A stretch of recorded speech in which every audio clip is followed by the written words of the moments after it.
ரவீந்திரன், இந்த சிக்கலை திமுக எப்படி எதிர்கொள்ளும்? ஏன்னா கிடைக்கக்கூடிய அத்தனை இடங்களும் வெற்றி வாய்ப்பிற்கான இடங்கள்னா கூடுதல் இடங்களை பெற்றுக்கொள்ள தான் கூட்டணி கட்சிகள் முனைப்பு காட்டுவார்கள். இப்போ அவங்க தன்னளவில் உள்ள சீட்டையும் குறைச்சு போட்டியிட முடியாது அப்படின்னா சமரச புள்ளியை நோக்கி அனைத்து கூட்டணி கட்சிகளையும் நகர்த்திட முடியுமா திமுகனால? கண்டிப்பாக முடியும். யாருக்கும் ஆப்ஷன் இல்லை, கூட்டணி கட்சிகளுக்கு ஆப்ஷன் இல்லை. அது மட்டும் இல்லை, அவங்க ஐடியாலஜிக்கலும் அதில் கமிட் பண்ணிட்டாங்க. பாஜக எதிர்ப்புங்களை நாங்கள் அனுப்புங்கிறத காங்கிரஸ்காரங்க பிரச்சனை பண்ணும்போது நாங்கள் காங்கிரஸ்காரங்க மட்டும் மாதிரி இல்லை, நாங்கள் தெளிவாக அந்த கூட்டணியில் உறுதியாக இருப்போங்கிறத அந்த கட்சிகளும் கமிட் பண்ணிட்டாங்க. ஸோ உங்களுக்கு ஆப்ஷன் இல்லைங்கும் போதும் கட்சிகள் கமிட் பண்ணி முடித்த பிறகு இப்போ மதிமுக எடுத்துட்டிங்கன்னா கழிஞ்ச முறை 6 சீட்டு, இப்போ 4 ஜெயித்திருக்காங்க. தனி சின்னத்தில் 4 சீட்டு அவங்களுக்குங்கிறத அவங்க பேசுவாங்க. அதே மாதிரி 2 கம்யூனிஸ்டுகளும் 6க்கு 4 தான் ஜெயித்தாங்க. அப்போ 4க்குள்ள அவங்கள கன்ஃபைன் பண்ணதுக்கு தான் பார்ப்பாங்க. அதுக்குள்ள எந்த மாதிரி பிரச்சனை வரும்னா 4 5ங்கிறதுல தான் பிரச்சனை வரும். 6லேருந்து 1 குறைஞ்சிருவாங்கங்கிறதுல எந்த மாற்றமும் இல்லை. இந்த மாதிரி தான் பிரச்சனை வரும். இந்தியன் யூனியன் முஸ்லீம் லீக்கு மக்களவையில் வெற்றி பெற்றாலும் சட்டமன்றத்தில் 3ஐயும் தோத்ததுனால அவங்கள 2ங்கிற லெவலில் கன்ஃபைன் பண்ணுறாங்க. இல்லை, அவங்க மற்ற கட்சிகளும் தானம் பண்ணணும்னு வேற சொன்னாங்க.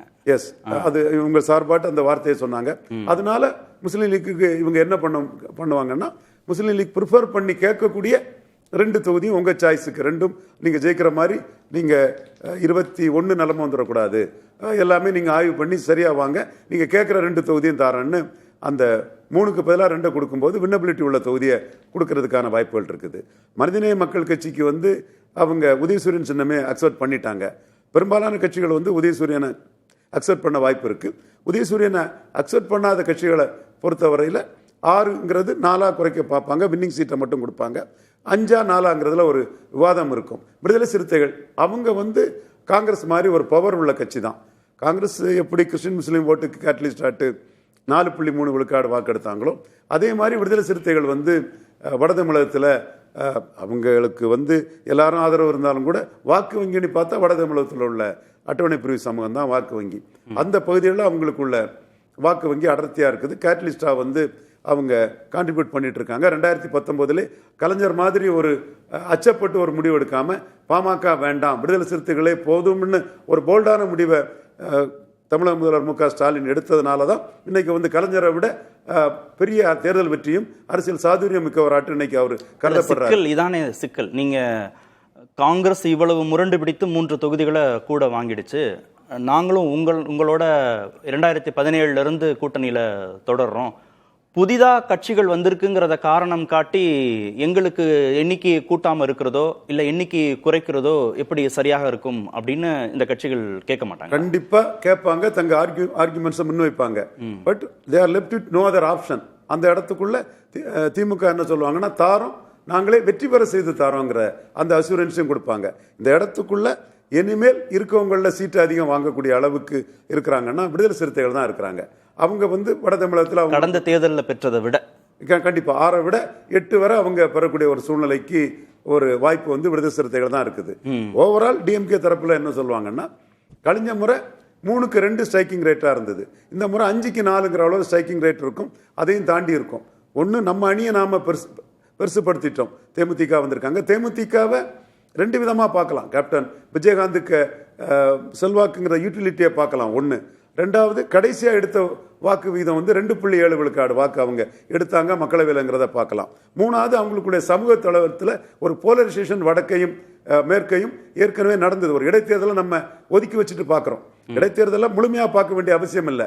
விக்கிரவாண்டி ஈரோடு கிழக்கு இடைத்தேர்தலில் நடந்த போலரைசேஷனை பெர்பச்சுவேட் பண்ணுறதுக்கு தேமுதிக பெரிய அளவு அவங்க பயன்படும். சும்மா ஸ்டாலின் ரொம்ப ஒரு ஸ்ரூடு பொலிட்டிஷியன் ஆட்டு பல அனுபவங்களை கலைஞர் காலத்தில் உள்ளவர் பல களங்களை கண்டவர் தேமுதிகவுக்கு முக்கியத்துவம் கொடுக்குறாருன்னா அதில் வெறும் 2021 எடுத்த அவங்களோட வாக்கை மட்டும் வச்சு அதை நம்ம பார்க்க முடியாது. அதேதான் முக்கியத்துவம் கொடுக்கப்பட்டுருச்சு தேமுதிகவுக்கு. அதுதான் அதிமுக பேசினதை விட எண்ணிக்கை அதிகமாக கொடுத்து அழைச்சிட்டு வந்துட்டாங்க, அதனால ஒன்றும் பயன் இல்லைன்னு தானே விமர்சனம் வருது. 10+1 ஸ்டாலின் கொடுக்குறாருன்னா இதுல பேசுற யாருக்குமே விக்கிரவாண்டியில என்ன போலரைசேஷன் நடந்தது, ஈரோடு கிழக்குல என்ன போலரைசேஷன் நடந்ததுன்னு இந்த அரசியல் கட்சிகள் குற்றம் சாட்டுறாங்கல்ல தேமுதிகவுக்கு, அவங்க அதை உணரல. ஸ்டாலின் அந்த போலரைசேஷன் மீண்டும் நடக்கும்னு உறுதியாக நம்புறாரு. அந்த இதுதான் 2024 கொங்கு பகுதியில் நடந்தது. முன்ன விட 5 விழுக்காடு வாக்குகள் கொங்கு பகுதியில் திராவிட முன்னேற்ற கழகம் எடுக்க முடிஞ்சது. அந்த போலரைசேஷன் முழுமையாக நடக்கிறதுக்கு தேமுதிக இருக்கும்போது அவங்களுக்கு 50 விழுக்காடு வாக்குகள் வடக்கையும் மேற்கையும் வரும்போது ஸ்ட்ரைக்கிங் ரேட் வந்து மிகப்பெரிய அளவுக்குள்ள வரும். தேமுதிக ஓவர் ரேட்டட் கிடையாதா? கண்டிப்பா அதீத மதிப்பீடோடு திமுக கூட்டணியில் கொண்டு 21 வாக்கு வலிமையை வச்சு பார்க்கும்போது தம்பி சொல்றது வந்து ஓவர் ரேட்டிங் சொல்றாரு தம்பி. பட் அவங்களுடைய சோசியல் போலரைசேஷன் 24 அவங்க எடுத்த வாக்கு 24 அவங்க ஏடிஎம்கேக்கு கான்ட்ரிபியூட் பண்ணது. இப்ப நீங்க எடுத்து பாத்தீங்கன்னா இது தூத்துக்குடி தொகுதி எடுத்துட்டீங்கன்னா விளாத்திக்குளம் ஒட்டப்படாரம் கோயில்பட்டியில அதிமுக தூக்கலா போறதுக்கு காரணம் என்னங்கிறது, அதிமுக அணி தூக்கலா போறதுக்கு காரணம் என்னங்கிறது தெளிவாகவே நம்ம பார்த்தா தெரியும். ஸோ இந்த மாதிரி தென்காசினாலும் சரி, தேனினாலும் சரி, வட மாவட்டத்தில் விழுப்புரம் போன்ற பகுதினாலும் சரி அவங்க கான்ட்ரிபியூட் பண்ணியிருக்கிறாங்க. அதையும் பிளஸ் வந்து சோசியல் போலரைசேஷனுக்கும் அவங்க ஹெல்ப்ஃபுல்லா இருப்பாங்கன்னு தான் ஸ்டாலின் எல்லாமே பண்ணியிருக்காங்க. இதுல தேமுதிகவுக்கான எண்ணிக்கை ரிவீல் பண்றதுல சிக்கல்னு சார் சொன்னார். ஒருவேளை அந்த எண்ணிக்கை வெளியில வரும்போது மீண்டும் கூட்டணி கட்சிகள் சலசலப்பு ஏற்படுத்த வாய்ப்பு இருக்கா? அது கொஞ்சம் ஹையர் இதுல இருந்ததுன்னா அவங்களுக்கு ஒரு இது வரும். நாம ட்ரெடிஷனலா தொடர்ந்து இருந்துட்டு இருக்கிறோம், புதுசா வந்தவங்களுக்கு இதுங்கிற இது அங்க இருக்கும். பொதுவா அந்த அரசியல் களத்துக்குள்ள என்னன்னா பாமக விட மதிமுகவுக்கு வந்து அதிக வாக்கு வலிமை இருந்தது. ஆனால் டாக்டர் ராமதாஸ் ஆப்ஷனை கிரியேட் பண்ணி அந்த காலத்தில், இன்னைக்கு இஸ் லெஃப்ட் அவுட், இன்னைக்கு ஆப்ஷன் இல்லை அவருக்கு, ஆப்ஷனை கிரியேட் பண்ணி ஒரு அரசியல் பண்ணக்கூடிய காலகட்டத்தில் மதிமுகவோட 2 மடங்கு சீட்டுகள் அவர் பெற்றார். அதே மாதிரி மூப்பனார் ஆப்ஷனை கிரியேட் பண்ணி மைல்டாக ஓப்பன் பண்ணும்போது ஜெயலலிதா அம்மையார்லாம் 29 மக்களவையை கொடுத்தாரு. கலைஞரும் வந்து 1998ஆம் ஆண்டு மக்களவைக்கு மட்டுமே எலெக்ஷன் நடக்கும்போது மூப்பனார் 20 சீட்டு வாங்கிட்டு போயிட்டார்.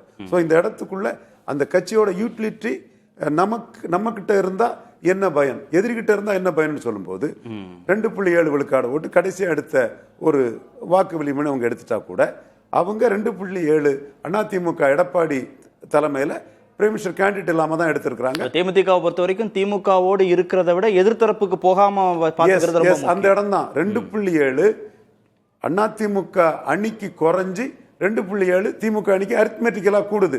அவங்க அதையும் தாண்டி போலரைசேஷன்ல கூடுங்கிற நம்பிக்கை தமிழக முதல்வர் மு க ஸ்டாலினுக்கு இருக்குது. அரித்மெட்டிக்கலே ஒரு 5 விழுக்காடு வித்தியாசத்தை வந்து 2 அணிக்கு இடையில, அதாவது 24 மக்களவை தேர்தலுக்கு பிறகு புதுசா வந்தவங்களால சொல்றீங்களா? தேமுதிகவுக்கு அந்த சக்தி இருக்கு. ஸோ அவங்கள வந்து ஈசா விழாவில் வந்து டெல்லியில் உள்ள முக்கிய தலைவர்கள் வேலுமணி போன்றவங்கெல்லாம் அதிமுக அணியை கொண்டு போகும்போது அவங்களுக்கு டிமாண்ட் ஏறுது. ஸோ இவங்க வந்து ஆன் பாலிசி பாஜக எதிர்ப்புன்னு இங்க இருக்கிறாங்க. ஸோ இந்த இடத்துக்குள்ள பேர வலிமை இருந்ததுன்னா அதுக்கு வந்து சீட்டு வலிமை கூடுதுங்கிறத தேமுதிகவை நீங்க அந்த புள்ளியில பாஜக எதிர்ப்புங்கிற புள்ளியில கொண்டு வந்து இணைக்க முடியுமா? பாஜக எதிர்ப்பு சிக்கிடக்கூடாது. பாஜக எதிர்ப்பு ஷுவரா ஜெயிக்கணும்னா கூடுதலா ஒரு பலம் பாஜக கூட 2019 இருந்த ஒரு கட்சி வந்தா கூட அதை ஏத்துக்கிடல தவறுங்கிற கான்செப்ட் தானே போகுது. மைனாரிட்டிஸும் கூட அன்னைக்கு மோடியா லேடியான்னு ஜெயலலிதா கேட்கும்போது இப்போ இந்த காலத்தில் 144 கொடுத்து 200 ரூபா கொடுக்கக்கூடிய ஜெயலலிதா தான் பாஜகவை தோக்கடிப்பாங்கன்னு மோடியோட நண்பராக இருந்த ஜெயலலிதாவுக்கு தானே வாக்களிச்சாங்க. ஸோ அவங்கள பொறுத்த அளவில் ஆன்டி பிஜேபி ஓட்டர்ஸை பொறுத்தளவில் யார் பாஜகவை தோக்கடிப்பாங்கிற லெவல் தான் போவாங்க. இன்னொன்று சிவப்பிரியன் 2 கிறிஸ்டின் சொன்னாங்க. கிறிஸ்டின்ல வந்து இந்துக்களை விட ஜாதிய இது முரண்கள் ஜாஸ்தி உள்ள ஒரு சமூகம் தான் கிறிஸ்தவ சமுதாயம். கிறிஸ்தவ வெள்ளாளர், கிறிஸ்தவ நாடார், கிறிஸ்தவ பறையர், கிறிஸ்தவ முக்குவர்னு பெரிய லெவலில் இருக்கு. இதுல வந்து காங்கிரஸ்ல கொடுத்தது தலித் கிறிஸ்டின், பறையர் கிறிஸ்டின் கொடுத்திருக்காங்க. அவர் ஒரு ராகுல் லாயலிஸ்ட், நேர்மறை சமூக நீதிக்காக போராடக்கூடிய ஒரு சகோதரர், அவர் வாங்கியிருக்கிறாரு. இங்க வந்து மீனவர் சமூகம், பரதவ கிறிஸ்தவ மீனவர்கள் நெல்லை மாவட்டத்தின் பகுதியில் இருக்கிறாங்க, அவங்களும் கொடுத்திருக்காங்கன்னா வெறும் கிறிஸ்டின்ங்கிறத மட்டும் அவங்க கொடுக்கல. அவங்க வந்து விஜய் பக்கம் போயிடக்கூடாது, இல்ல விஜய் பக்கம் போவதற்கான சாத்தியக்கூறுகள் ஒரு கணக்கு இருக்குல்ல. மீனவர் கிறிஸ்தவ மத்தியில விஜய் பற்றிய ஒரு தோற்றம் இருக்கும்போது நம்ம ஓசி ஓட்டல்ல, இலவச ஓட்டல்ல ஒரு தகுதி வாய்ந்த கான்ஸ்டன்டன் ரவீந்திரன் கொடுப்போங்கிற லெவல்ல தான் அதை கொடுத்திருக்காங்க. பட் இது வந்து பரையர் கிறிஸ்தவரான கிறிஸ்டோபர் திலக் என்னோட நண்பர் தான், அவருக்கு கிடைச்சது வந்து ராகுலுக்கு லாயலிஸ்ட் பிளஸ் வந்து இங்க நம்மளோட முழுமையான நம்ம ஆளா ஒருத்தரை கொடுப்போங்கிற தான் அவருக்கு கொடுத்துருக்குறாங்க. அதுல வந்து தமிழ்நாடு கணக்குங்கிறத தாண்டி ஆல் இண்டியா லெவல்ல ராகுல் காந்தி கன்ஷிராமுக்கு எஸ்சிபிசி மைனாரிட்டி ஸ்ட்ராட்டஜி எடுக்கிறாருல, அதோட ஒரு கூறாதான் அதை பார்க்க முடியும்.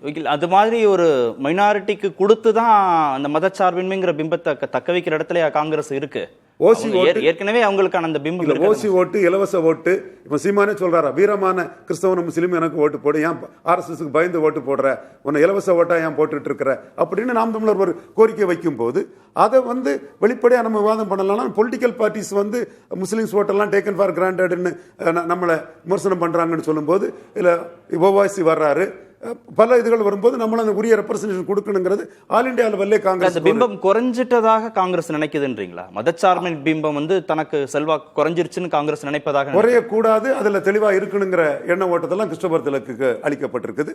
அதிலும் பெரும்பான்மையாக இருக்கக்கூடிய அட்டவணை பிரிவு கிறிஸ்தவர்களுக்கு பிரதிநிதித்துவம் கொடுக்குங்கிற அடிப்படையில் அவர் பெற்றிருக்கிறாரு. அதையும் தாண்டி ராகுலோட ஒரு லாயலிஸ்ட்ங்கிறது அவருக்கு இருக்கு.